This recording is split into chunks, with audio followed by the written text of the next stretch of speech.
ईसा मंदिर से निकल रहे थे कि उनके शिष्यों में एक ने उनसे कहा, गुरुवर, देखिए ये बड़े बड़े पत्थर, ये बड़ी बड़ी इमारतें। ईसा ने उसे उत्तर दिया, तुम ये बड़ी बड़ी इमारतें देख रहे हो ना, यहाँ एक पत्थर पर दूसरा पत्थर पड़ा नहीं रहेगा, सब ढा दिया जाएगा।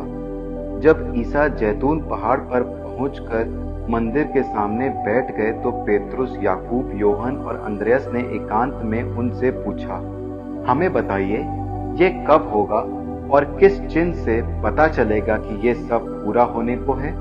ईसा अपने शिष्यों से ये कहने लगे, सावधान रहो, तुम्हें कोई नहीं बहकाएगा, क्योंकि बहुत से लोग मेरा नाम लेकर आएंगे और कहेंगे मैं वही हूं, और वे बहुतों को बहका देंगे। जब तुम युद्धों की चर्चा सुनोगे और युद्धों के बारे में अफवाहें सुनोगे तो नहीं घबराओगे, क्योंकि ऐसा हो जाना अनिवार्य है, परंतु यही अंत नहीं है। राष्ट्र के विरुद्ध राष्ट्र उठ खड़ा होगा और राज्य के विरुद्ध राज्य, जहां तहां भूकंप और अकाल होते रहेंगे। ये सब विपत्तियों का आरंभ मात्र होगा। सावधान रहो, लोग तुम्हें अदालतों के हवाले कर देंगे, तुम्हें सभागृहों में कोड़े लगाएंगे, तुम मेरे कारण शासकों और राजाओं के सामने पेश किए जाओगे, जिससे तुम मेरे विषय में उन्हें साक्ष्य दे सको। क्योंकि ये आवश्यक है कि पहले सभी राष्ट्रों में सुसमाचार का प्रचार किया जाए। जब वे तुम्हें अदालत के हवाले करने ले जा रहे हैं तो ये चिंता ना करो कि हम क्या कहेंगे।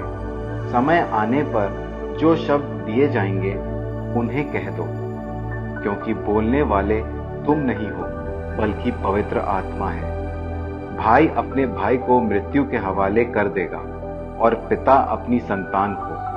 संतान अपने माता पिता के विरुद्ध उठ खड़ी होगी और उन्हें मरवा डालेगी। मेरे नाम के कारण सब लोग तुमसे बैर करेंगे, किंतु जो अंत तक धीर बना रहेगा उसे मुक्ति मिलेगी। जब तुम लोग वहां उजाड़ का विभत्स दृश्य देखोगे, जहां उसका होना उचित नहीं है, पढ़ने वाला समझ ले।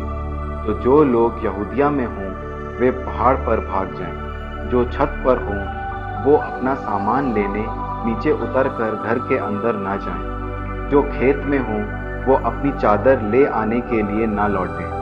उनके लिए शोक जो उन दिनों गर्भवती और दूध पिलाती होंगी। प्रार्थना करो ये सब जाड़े के समय घटित ना हो, क्योंकि उन दिनों वैसा घोर संकट होगा जैसा ईश्वर की सृष्टि में इस संसार के प्रारंभ से अब तक कभी नहीं हुआ है और ना कभी होगा। यदि ईश्वर ने उन दिनों को घटाया ना होता तो कोई प्राणी नहीं बचता, किंतु अपने चुने हुए कृपा पात्रों के कारण उसने उन दिनों को घटा दिया है। यदि उस समय कोई तुम लोगों से कहे, देखो मसीह यहाँ है अथवा वे वहाँ हैं, तो विश्वास नहीं करोगे, क्योंकि झूठे मसीह और झूठे नबी प्रकट होंगे और ऐसे चिन्ह और चमत्कार दिखाएंगे कि यदि संभव होता तो वे चुने हुए लोगों को भी बहकाते। तुम लोग सावधान रहो, मैंने तुम्हें पहले ही सचेत किया है। उन दिनों के संकट के बाद सूर्य अंधकारमय हो जाएगा, चंद्रमा प्रकाश नहीं देगा, तारे आकाश से गिर जाएंगे और आकाश की शक्तियां विचलित हो जाएंगी। तब लोग मानव पुत्र को अपार सामर्थ्य और महिमा के साथ बादलों पर आते हुए देखेंगे। वो अपने दूतों को भेजेगा और वे चारों दिशाओं से आकाश के कोने कोने से उनके चुने हुए लोगों को एकत्र करेंगे। अंजीर के पेड़ से शिक्षा लो। जब उसकी टहनियां कोमल बन जाती हैं और उनमें अंकुर फूटने लगते हैं तो तुम जान जाते हो कि गर्मी आ रही है। इसी तरह जब तुम लोग ये सब देखोगे तो जान लो कि वो निकट है, द्वार पर ही है। मैं तुमसे ये कहता हूँ कि इस पीढ़ी का अंत हो जाने के पूर्व ही ये सब बातें घटित हो जाएंगी।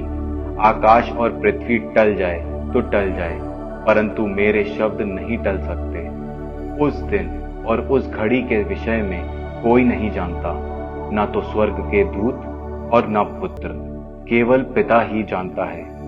सावधान रहो, जागते रहो, क्योंकि तुम नहीं जानते कि वो समय कब आएगा। ये कुछ ऐसा है जैसे कोई मनुष्य विदेश चला गया हो। उसने अपना घर छोड़कर उसका भार अपने नौकरों को सौंप दिया हो, हर एक को उसका काम बता दिया हो और द्वारपाल को जागते रहने का आदेश दिया हो।